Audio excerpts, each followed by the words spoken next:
Terus yang kedua, itu kita harus mengetahui bagaimana cara packing. Nah, packing ini seperti memasukkan barang ke tas, hanya seperti itu saja, tapi ada trik dan tipsnya. Kalau dia tidak tahu, pasti nanti di perjalanan dia akan mengalami yang namanya berat sebelah atau bagaimana. Packing pun itu sebenarnya banyak ya ilmunya. Ada packing kering, ada packing basah seperti itu. Itu nanti kita pembahasannya beda lagi.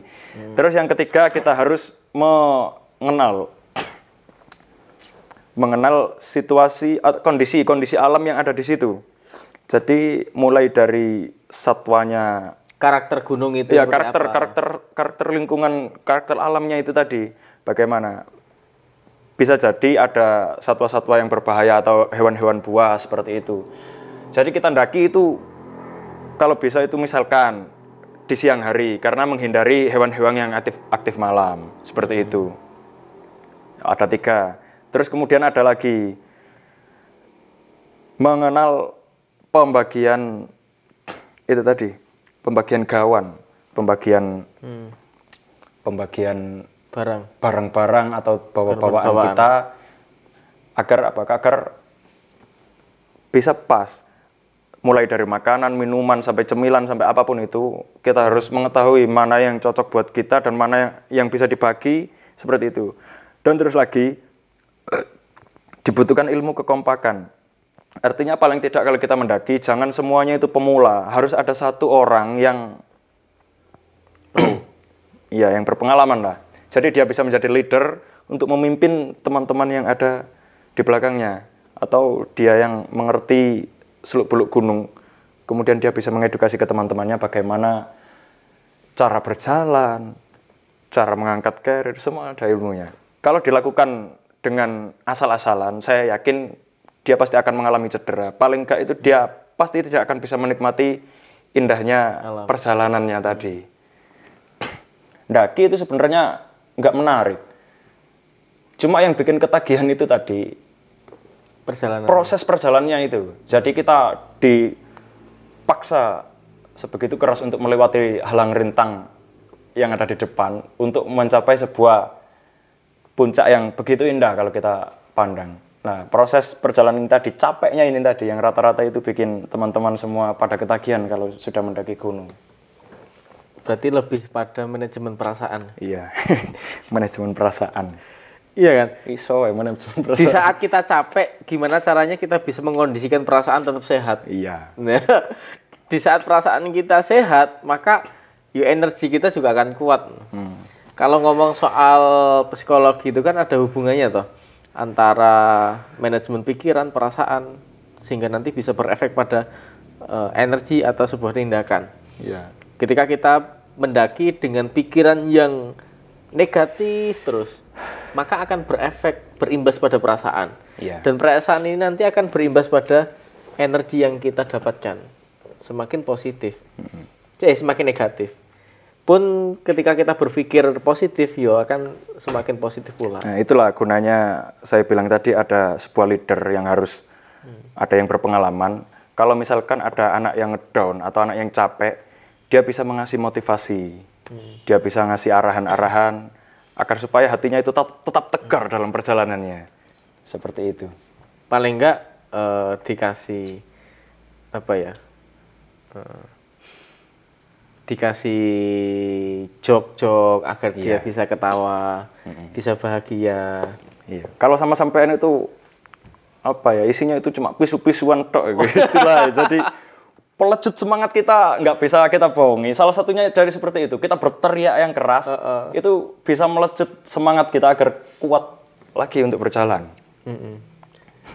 Tapi kalau seperti itu enggak di semua gunung kayaknya bisa dilakukan.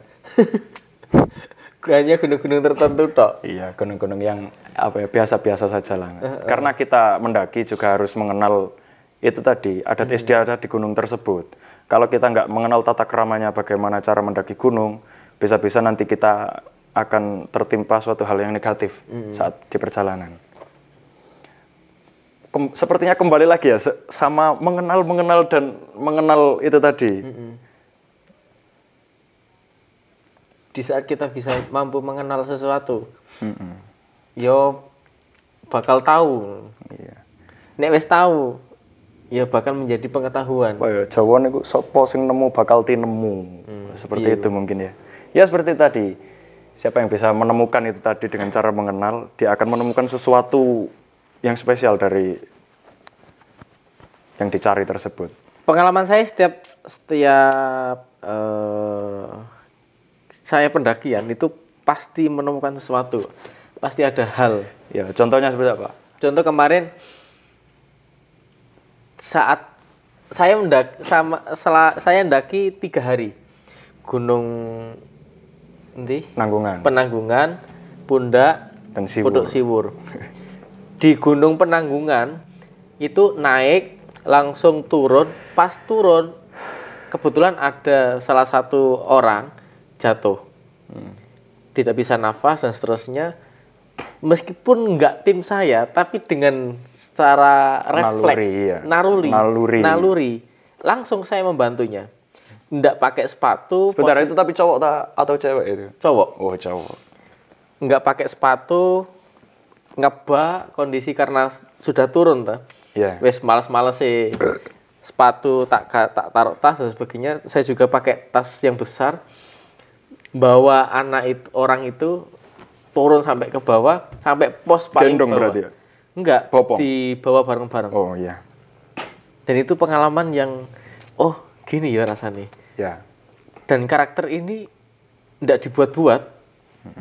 Dan kenyataannya ya memang saya enggak pengen dilem orang, enggak pengen, karena refleks ada orang jatuh minta pertolongan, ya wes saya tolong. Ya. Karena apa ya? Karena setiap kali kita pendakian, itu pasti kita belajar yang namanya bertahan hidup. Jadi kalau kita mengetahui saudara, bahkan tidak kenal pun, asalkan dia sesama manusia, kalau dalam bahaya, pasti kita sesama pendaki ya, akan refleks bernaluri untuk menolongnya, seperti itu. Beda lagi kalau ndaki niatnya wisata. Beda. Niatnya wisata sudah beda. Totalitasnya, tadi lah, kita akan mengetahui karakter seseorang. Ya. Itu tadilah, karena pentingnya untuk berorganisasi pecinta alam, itu kita bisa mengedukasi banyak hal yang ada di dalam dunia pendakian. Kalau kita bicara tentang pendakian, akan kita dapatkan banyak hal seperti itu tadi. Salah satunya bisa menumbuhkan naluri untuk saling menolong ketika ada bahaya yang mengancam hidupnya. Kalau kita di dataran rendah ya, kita di jalanan biasa, kita mungkin nggak akan menemukan hal yang seperti itu. Misalkan kita berada di kota ya, suatu kota gitu saja.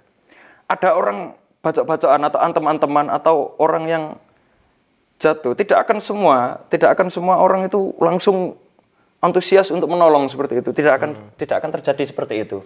Bahkan kalau terjadi di kota-kota besar, ada pertengkaran atau perkelahian atau kecelakaan seperti itu, mungkin banyak yang malah lari seperti itu. Tapi kalau kita di dunia pendakian, kita tidak diajarkan seperti itu. Jadi kalau ada satu orang yang dalam keadaan bahaya atau memprihatinkan seperti itu, pasti mereka semua akan antusias untuk menolongnya seperti itu. Jadi bedanya mungkin gini, kan tadi kan kita juga harus dituntut mengetahui kondisi kita. Mengetahui kondisi kita. Jika kondisi kita tidak memungkinkan untuk membantu, serahkan kepada yang mempunyai kelebihan energi misalkan. Biasanya itu kalau di gunung itu ada ranger, yang namanya ranger itu biasanya untuk penyelamatan seperti ini tadi. Tapi kalau tidak ada ranger, kalau kebetulan misalkan tim kita sendiri saja lah, pasti kita juga akan refleks seperti itu tadi. Jadi kasarannya nggak usah ngenteni ranger lah, seperti itu. Nah setelah saya menolong orang itu, kebetulan juga sama ranger. Terus memang karena refleks, langsung angger nolong. Ikut bantu gitu ya. Ikut bantu. Meskipun saya juga membawa beban. Habis dari naik ke atas, habis dari atas turun ke bawah kan ya lumayan sih. Iya. Apalagi kondisi itu siang.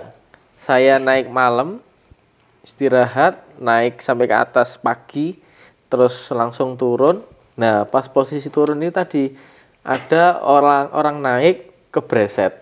Nah, kebreset itu baru, waduh, langsung seketika langsung bantu sampai turun ke pos 1 sampean. Pos pemberangkatan. Itu kalau tidak salah ekspedisi terlama jenengan ya. Jadi sampean ke Penanggungan itu menghadiri upacara kalau tidak salah bendera. Iya, upacara 17 Agustusan. Terus dilanjut lagi ikut upacara di puncak Gunung Pundak dan juga Siwur ketika waktu itu. 3 hari langsung. Iya, super. Ngetes mental. Nganggur. Penggane wong nganggur. Cuman apa ya? Kalau saya sih seru gitu. Makanya sampai hari ini ya tetap pengen meskipun di sini juga aktivitas tidak ada henti. Iya. Tetap pengen berangkat. Iya. Misalkan ada teman-teman yang berangkat itu sebenarnya pengen. Cuman kadang yes kan sudah mulai tahulah mana yang menjadi kebutuhan dan mana yang menjadi kebutuhan sekuler dan sekunder. Kayaknya minggu depan ini kita ada agenda untuk mendaki ya. Iya. Kita akan ke Arjuna sama Puncak Welirang sekaligus.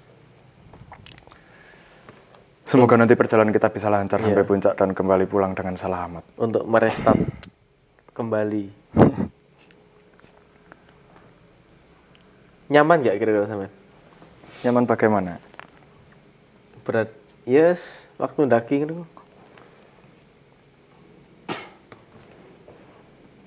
Sangat nyaman karena apa ya, di tempat alam bebas seperti itu kita itu lebih bisa apa ya, merasakan atau kita bisa merefleksi diri kita itu dengan bebas. Nah itu juga yang membuat saya jadi kita bisa apa ya, kalau kita mengekspresikan diri itu bisa apa ya, bisa secara plong seperti itu loh. Bukan berarti kita pemalu di depan-depan ini nggak bisa seperti itu, bukan. Tapi ketika kita berada setelah menempuh perjalanannya begitu berat, terus kita disuguhkan dengan pemandangan yang begitu indah, rasa takjub dalam diri ini akan timbul dengan sendirinya. Jadi saya mungkin menemukan kenyamanan pendakian tersebut banyak dari segala aspek. Salah satunya itu tadi. Kita bisa merefleksi diri kita senyaman mungkin di gunung untuk merefresh kembali otak kita yang sudah penat dengan kegiatan-kegiatan sehari-hari. Kalau saya gini, saat lagi pusing-pusing ya, itu yang ada di pikiran saya itu berangkat daki cocok ini. Jadi, sampai saya bilang gini, Tuhan, bolehkah saya mendaki sejenak? Ya katanya gini, ya boleh silakan.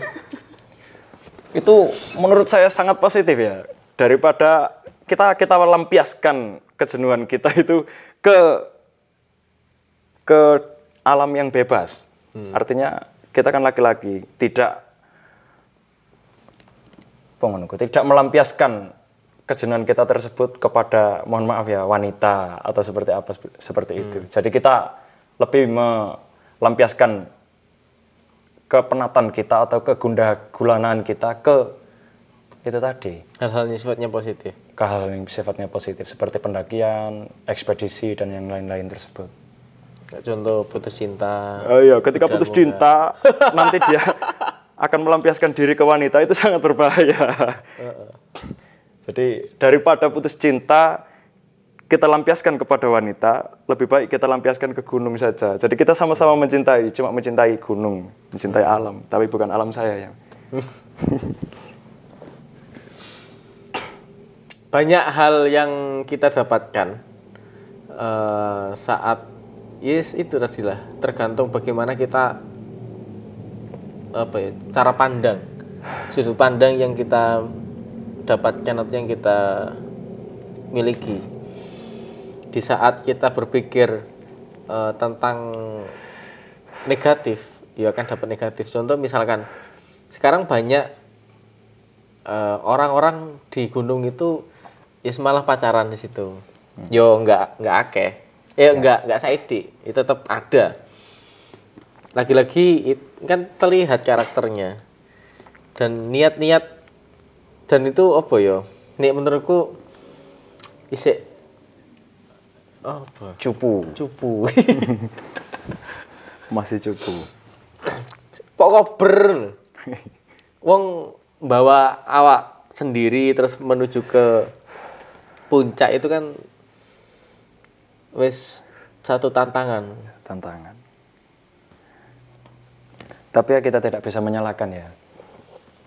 Kalau ada sepasang kekasih seperti itu mendaki gunung, seperti itu, kita juga tidak bisa menyalahkan karena mereka juga mempunyai hak yang sama seperti kita. Cuma yang kita sayangkan kalau sampai di atas tersebut terjadi hal-hal yang negatif, khawatirnya kan begitu. Jadi kalau cuma berdua atau seperti itu sangat berbahaya. Kalau bawa teman-teman sih lumayan lah. Nanti bisa ditidurkan sendiri, yang cewek sama cewek, yang cowok sama cowok, seperti itu. Kita tetap tahu etika. Iya, kita tetap tahu batasannya lah. Jadi ini positif. Minggu depan kita akan melakukan pendakian ke Arjuna. Bismillah, positif. Ya, bismillah, positif. Karena salah satu bentuk rasa syukur saya ya diantaranya itu selain untuk olahraga, banyak hal ya, untuk olahraga kan juga bisa bersyukur atas nikmat yang telah diberikan Tuhan kepada kita. Kita disuguhkan dengan pemandangan yang indah dan lain-lain. Yes, mau apa nih?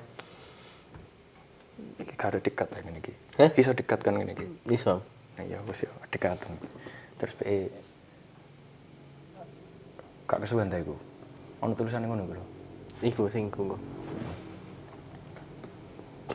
Bahasa iku lho kaya perjalanan mistis ta apa panjenengan rono. Ya. Kalau kita lihat Gunung Arjuna, itu kan gunung yang mistis. Kita lihat karakternya lah. Ya. Saya belum pernah ke sana sih sebenarnya. Tapi saya sudah pernah mimpi. Wah. Dulu kan kita pernah sebelum tesis ya. Sebelum mendekati tesis itu, ayo kita daki dan sebagainya, itu nggak kelakon sampai saiki. Di antara gara-gara pandemi dan seterusnya. Karena masih ditutup dan seterusnya. Sempat sampai ke bawah mimpi. Wih. Aku sampean sama beberapa teman Pasti ada saya. kan tidur sepelimbetan, Wah. pakai sepelimbetnya ya. Ya. Nah, serasa saya sudah tidur di sana, Arjuna. Jadi sampai terbawa dalam mimpi. Iya. Kita ukur terus. Karakter Gunung Arjuna sepengetahuan sampean katanya kan mistis, ngono piye? Ya memang seperti itu. Sebenarnya mistis itu ada di semua tempat ya. Cuma tergantung kita bagaimana menyikapinya ketika melakukan perjalanan tersebut tadi. Ya, itu tadi kita harus mengenal adat istiadat. Kadang adat istiadat di tempat pendakian tersebut. Kadang-kadang itu ada pantangan. Kalau tidak boleh pakai baju merah atau baju hijau seperti itu. Karena dengan berbagai mitos yang ada lah, misalkan dia akan menghilang, dia akan tersesat, seperti itu. Lah karakter di Gunung Arjuna itu saya kira tidak sedikit yang mengalami kejadian-kejadian mistis. Lihat saja di YouTube itu sangat banyak anak-anak yang hilang atau teman-teman yang hilang, terus tiba-tiba dia tersesat masuk ke alam dunia lain seperti itu. Yang pernah saya alami sendiri ya. Ya ini cerita sedikit tentang pengalaman mistis yang pernah kita temui ketika melakukan pendakian. Kebetulan waktu itu juga sama jenengan. Kalau jenengan ingat itu kita pertama kali ndaki bareng. Oh iya. Ya, itu ke Ya. puncak Gunung Penanggungan lewat jalur Jolotundo. Kebetulan di situ itu salah satu jalur yang cukup banyak prasasti atau candi-candi peninggalan dari nenek moyang kita, orang-orang zaman dahulu. Ketika kita sampai dulu ya, kita andaki itu kan sampai di puncak, di atas candi-candi tersebut. Teman jenengan yang perempuan, adik misanan perempuan. Misanan. Mbak. Jadi Mbak misanan sampean itu kebetulan kan di atas candi-candi tersebut, dia kan jatuh pingsan. Nah, saya tidak pernah menemui hal yang langsung mendadak seperti itu, grek seperti itu. Saya tidak pernah. Jadi kaget. Kenapa kok tiba-tiba seperti ini? Kok langsung semuanya terhenti? Di tebing itu loh. Iya, di tebing. Jadi kita dapati ketika itu saya melihat sebuah tempat yang cukup luas lah. Kalau kita teruskan mendaki ke atas, pasti nanti akan sangat tambah berbahaya lagi karena ada teman kita yang tidak kuat fisiknya. Waktu itu kan kita pisah jadi 2 kelompok. Yang satu kelompok menjaga yang sakit ini tadi. Kita lihat sampai esok pagi, kalau paginya kuat diteruskan lagi, kalau tidak kuat ya nggak dipaksa, dia harus turun. Kebetulan kelompok jenengan yang menjaga di sini. Nah, jadi kita berpisah tempat kan waktu itu. Kita sama teman-teman yang lain tetap naik ke atas. Nah, dilala waktu mau nyampe ke atas puncak Gunung Penanggungan via Jolotundo, itu adik kandung saya itu melihat sesosok orang yang sedang bertapa, orang yang sedang bersemedi di atas gunung tersebut. Orangnya itu memakai baju kayak pakaian orang Jawa zaman dahulu, jadi setengah ngono selendangan, sarungan, pakai udeng. Ya, pakai udeng, dan dia sedang bertapa. Cuma ketika mendaki tersebut, dia tidak berani bilang, karena apa? Karena menjaga ini agar tidak takut teman-teman yang lain. Tidak takut. Ketika itu kita lanjutkan lagi perjalanan sampai puncak. Di puncak kita ngecamp. Nah, saya sampai puncak itu jam 3 pagi. Jam 3 pagi, ketika itu saya sampai puncak, kemudian mendirikan tenda, kemudian kita masak-masak. Kita makan malam, terus setelah itu kita istirahat. Tenda kita bagi menjadi 2, jadi di atas pun itu masih ada 2 kelompok. Jadi kalau kita sampai ke atas, sebenarnya itu ada 3 kelompok, dan kebetulan kelompok jenengan kan menjaga yang sakit tadi, jadi di bawah. Ketika kita bisa menjadi 2 tendanya, ada kejadian mistis lagi. Yang pertama kan penampakan orang yang bertapa. Terus yang kedua itu ada sesosok hitam besar. Kalau saya lihat itu pertamanya itu saya kira gorila. Tapi ternyata tidak, seperti orang tapi berjalannya itu seperti gorila. Jadi pakai seperti tangan gini. Sosok jongkong. Dia itu dengan giginya itu kalau tenda kan layar depannya ini kan ada kerean nih. Kerean lah, resletingnya itu. Itu dikrek-krek sama giginya. Krek seperti itu. Itu saudara Irsyad juga tahu karena dia dalam satu tenda dengan saya. Itu resletingnya itu dibuat mainan dengan giginya. Saya di dalam sudah panik, nggak panik tapi ya kaget lah. Waspada, saya pegang pisau, nanti kalau hewan itu masuk, jago-jago cekak nyerang, jadi kita serang duluan seperti itu. Tapi ternyata tidak, dia cuma membuat mainan saja, dikrek seperti ini. Terus kemudian pindah ke tenda satunya. Tenda satunya isinya itu ada kakak saya dengan adik kandung saya itu tadi. Itu juga dibuat mainan seperti itu. Jadi dia juga tahu. Kemudian dia pergi ke samping tenda kita. Yang mana di samping tenda tersebut ada sisa-sisa makanan kita. Jadi makanan kita kan masih lebih. Nggak langsung habis. Kaken, iya. Jadi kalau kita masak itu kebanyakan lah. Itu kita taruh di nesting, kita taruh di samping tenda.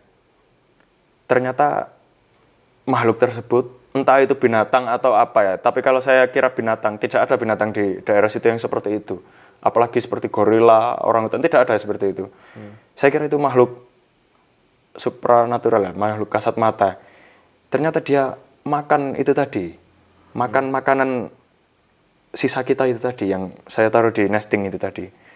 Dia makan, kemudian dia pergi. Terus kita bisa kembali tidur dengan nyenyak.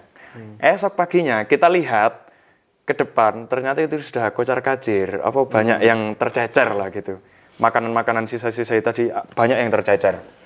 Terus kita saling tanya satu sama lain, tadi malam ada ini seperti hewan atau seperti makhluk yang menyeramkan. Tapi sampai nggak cerita ke kita ya di tenda bawah. Ya kita memang sengaja nggak cerita. Kalau kita cerita, bisa-bisa nanti jadi trauma itu. Ternyata kalau saya dalami sendiri ya, teman-teman kita yang perempuan ketika mendaki waktu itu, kalau tidak salah itu lebih dari 10 orang. Iya. 4 ya. Enggak, semua tim kita. Semua tim kita lebih dari 10 orang. Beberapa teman perempuan kita itu ada yang sedang menstruasi. Ya, mohon maaf ya, seperti menstruasi seperti itu.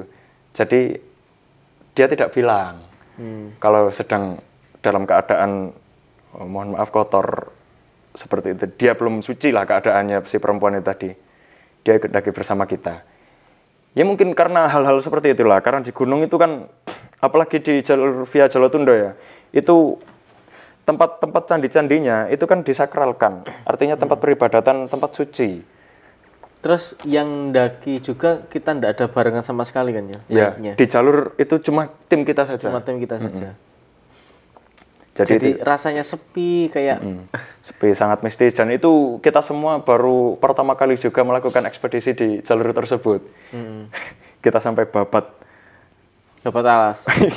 Iya, karena jalurnya itu kan buntu kalau sedang musim penghujan.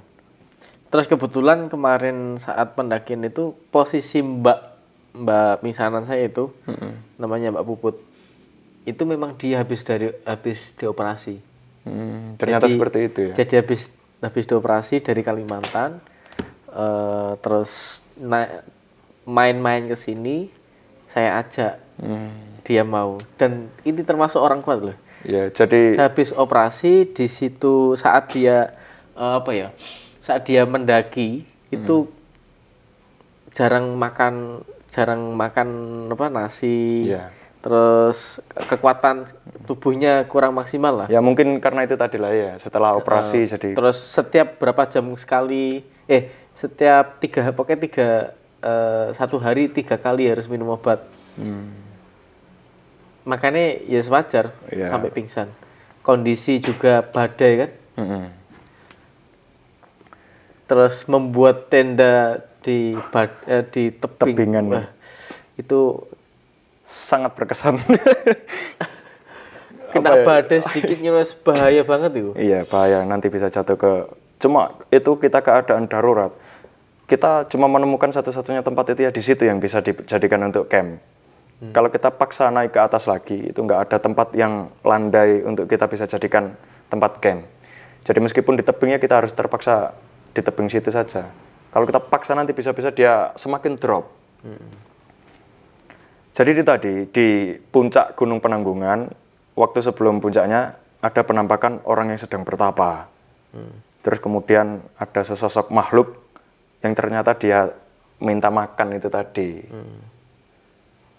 Ya, itulah beberapa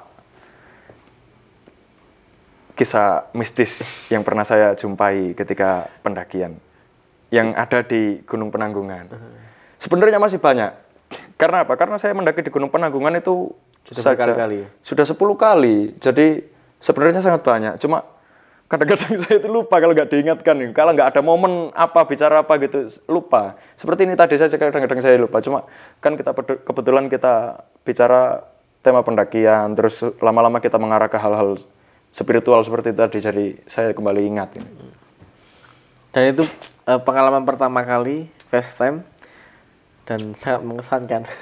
Akhirnya itu kan gagal naik. Ya, gagal naik puncak. Wah, harus naik lagi. Terus kita ulangi lagi sampai ke puncak.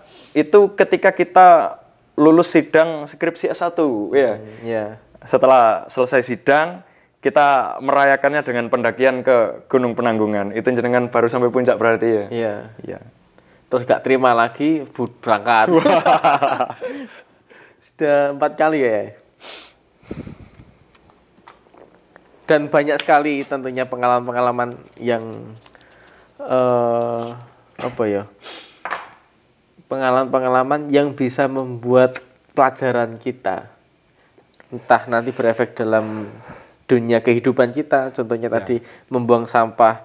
Efek dari saya naik gunung diantaranya sekarang tidak membuang sampah sembarangan. Tidak membuang sampah sembarangan. Terus ego, mengecilkan ego. Kapan kita meninggikan ego dan mengecilkan ego, mengatur ritme lah, ritme perasaan. Itu juga diantaranya saya belajar dari pendakian. Dari pendakian. Intinya apapun yang kita lakukan itu kan tergantung kembali pada diri kita. Diri kita masing-masing. Seberapa kita bagaimana kita memandang dan bagaimana kita menyikapi. Di saat kita memandang positif dan menyikapi positif, maka akan kembali ke diri kita juga positif.